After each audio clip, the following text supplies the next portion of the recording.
pag-ibig sa'yo, palaging tapat at palaging totoo. Pangakong hindi ito magbabago. Ang nagkakilala kami ni Danica, actually, dibo ng ate ko. Niyaya lang ako ng pinsan ko noon sa debut, tas hindi talaga ako kasama nun. Nakita ko siya noong una na medyo napul na ako sa kanya. Tapos, nung kinagabihan, nakilala ko siya. Nagiinuman sila. Tapos, hiningi niya yung pangalan ko, tas number. Pero nung time kasi na yun, meron akong nun. Tas nangulit-ngulit lang siya. Dahil sa aming kapitbahay, na sabi ko pakilala niya ako. Kinukulit ko siya hanggang sa malasing ako. Hanggang sinubukan ko siya ng cupcake. Nasa inuman kami noon, inalok na ako ng cupcake. Yung cupcake galing yan doon sa debut. Yung may mga ganon. Tapos binigyan niya ako noon. Tapos noong una, ayoko kasi talagang tanggapin. Tapos inalok niya doon nga sa isa kong abay kay RM. Tapos hanggang sa kinulit-kulit na nila ako, binigyan niya talaga ako ng cupcake. Pinakain niya talaga sa akin. Wag daw ako alis hanggat di ko siya kinakain. Tapos after na nagpa-picture na siya sa akin, aakbay pa siya. Pero sabi ng ate ko, no, picture lang. Ayun, doon na nag-start. Sa pangako, kanta may nakakasuyo. Fiesta noon, kami yung committee. Doon na kami nagkakakilala talaga na lagi kami magkasama. Nag-outing kami. Villa Lorenzo, Pangasinan. Kahit parang na kami, fling-fling na kami noon. Pero yung talaga naging official kami, year 2017. Doon, nagkakabit kami na banderitas kasi fiesta sa Paltao. Parang palusot lang namin yung pag magkikita kami. Yun, parang yun na yung banding. Nagtyaga ako gumawa ng banderitas, tumutulong ako sa kanila tuwing gabi. Gusto ko nga, halos araw-araw ng gabi, hindi ko na matapos yung ginagawa ko. Kasi sila yung katulong ko, tsaka yung pinsan niya. Tapos meron pang time na mag-tweet ako sa Twitter na gusto ko ng santol. Magulat ako sa gate namin may santol. Kasi nabasa pala na ate niya yun, na gusto ni Nika ng santol. Tapos nung nagulat ako, nagchatcha sa akin. Sabi niya, nakuha mo? Sabi ko, alin? Tapos may santol nga doon sa may labas ng bahay namin. Mahal ikaw lang ang gustong kasama.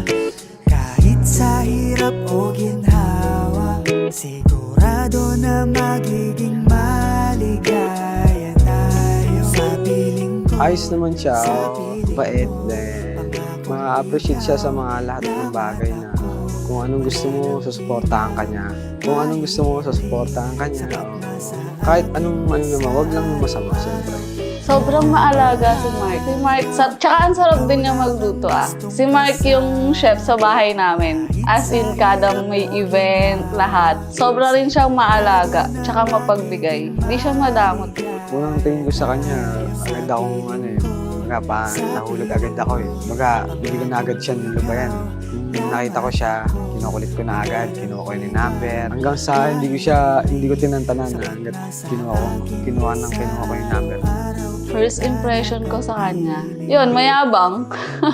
Bad boy looking guy kasi. Yun naman yung talaga yung gusto ko. Pero hindi ko rin talaga ina-expect na siya rin ang darating. I'm living life the day I met you.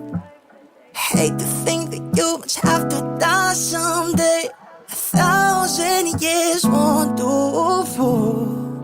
Mahalaga ang pagtupad sa mga utos. Pero hindi ito basta mga utos lang ng isa't isa o utos ng ating pamayanan o utos ng ating mga batas at patakaran. Hindi, utos ng Diyos. Pinagsama ng Diyos, hindi pinaghihiwalay ng tao. Sining sa museong di naluluma. Pinipini kong ginto hanggang kaluluwa. Gonna keep you like the nakasya.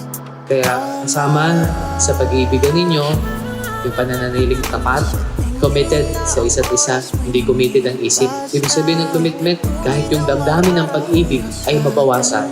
Kung ang pag-ibig ay isang damdamin na nararamdaman, kahit mabawasan pang pag-ibig sa isa't isa dahil meron kayong commitment sa isa't isa, kayo pa rin. Kayo pa rin hanggang sa pagtanda. Kayo pa rin ang mag-asawa. Mahal, maraming salamat na pinagtaisan mo ako. Pumapangako na sa'yo, mahalin kita habang buhay. Matupad saan natin yung yung mga pinapangarap pa natin. Alam kong hindi pa ito yung nasa pinapangarap natin. Sana masigitan pa natin yung mga pinapangarap.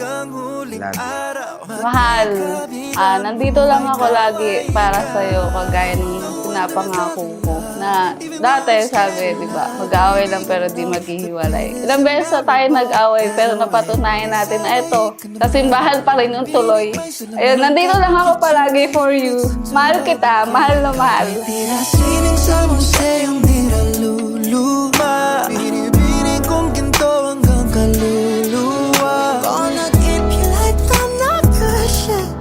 Kaya huwag mawawala sa inyo, Mark at Nika, ang pagpapatawad, ha? Kahit anong bigat ng kasalanan, kahit ganong dami ng kasalanan, kahit anong pang kasalanan, huwag niyo ipagdadamot ang kapatawaran sa isang taong nagsisisi at humihingi ng tawad. Good day, all my life.